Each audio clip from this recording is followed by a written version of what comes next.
Hello everyone. ఈరోజు మన వీడియోలో రియాక్ట్ జేఎస్ రోడ్ మ్యాప్ గురించి తెలుసుకుందాము. ఫస్ట్ రియాక్ట్ జేఎస్ గురించి ఆల్రెడీ మనం ప్రీవియస్ వీడియోలో చూసాము. వాట్ ఈజ్ రియాక్ట్ జేఎస్ అనేది అయిపోయింది అనమాట మన వీడియోలో. ఇప్పుడు ఎలా క్రియేట్ చేయాలో యాప్ అనగానే అయిపోయింది. నెక్స్ట్ అసలు జేఎస్ఎక్స్ అంటే ఇప్పుడు మనకి జేఎస్ అంటే జావా స్క్రిప్ట్ అనమాట. ఎక్స్ అంటే ఎక్స్ఎంఎల్ అనమాట, ఎక్స్టెండబుల్ మార్కప్ లాంగ్వేజ్.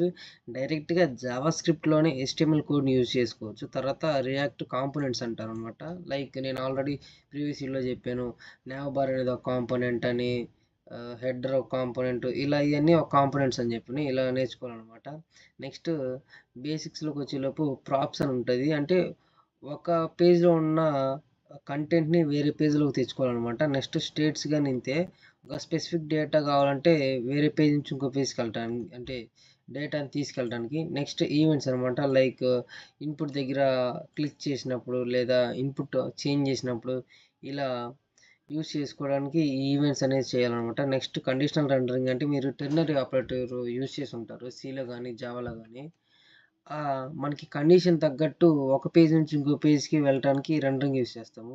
ఈ లిస్ట్స్ కీస్ అనేది ఎందుకంటే మనకి మ్యాప్ మెథడ్ యూస్ చేసుకోవడానికి ఇది ఉపయోగపడుతుంది. అంటే రిపీట్ అయినప్పుడు ఇప్పుడు ఒక వీడియో 10 సార్లు వచ్చింది, కాకపోతే కంటెంట్ వేరు వీడియో వేరు, కాబట్టి దాన్నే మనం మ్యాప్ మెథడ్లో కీస్ లిస్ట్ యూస్ చేసుకొని లూప్ ద్వారా చేస్తాం అనమాట.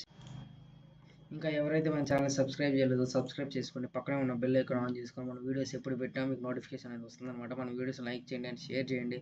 మీకు ఏమైనా డౌట్స్ వస్తే నాకు ఒకసారి కామెంట్ చేయండి వీడియో కిందన.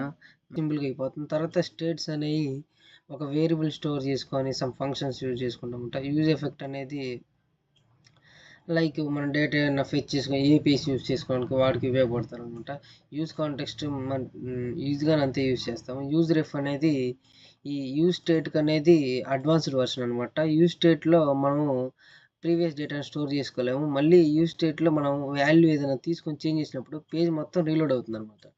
కానీ ఇక్కడ యూజ్ రెఫ్లో అనేది ప్రీవియస్ డేటా స్టోర్ చేసుకునేది పేజ్ అనేది రీలోడ్ అవ్వదు అనమాట. యూజ్ రెడ్యూసర్ అనేది ఎందుకంటే కాంప్లెక్స్ ఉన్న ప్రాబ్లమ్స్ కొంచెం చిన్నగా చేసుకుందాం అనమాట.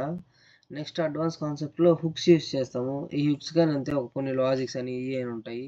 రెండరింగ్ లూప్స్ అని, ఈ కాంటెక్స్ట్ ఏపీఐస్, ఇవన్నీ మనం కొంచెం అడ్వాన్స్డ్ కాన్సెప్ట్స్లో యూజ్ చేసుకుంటాం అనమాట. రెండరింగ్ ఏపీఐ ఫంక్షన్స్ అని ఇలా ఇవన్నీ యూజ్ చేసుకొని ఒక రోడ్ మ్యాప్ అనమాట. ఇది మన రియాక్ట్ చేసే ఒక రోడ్ మ్యాప్.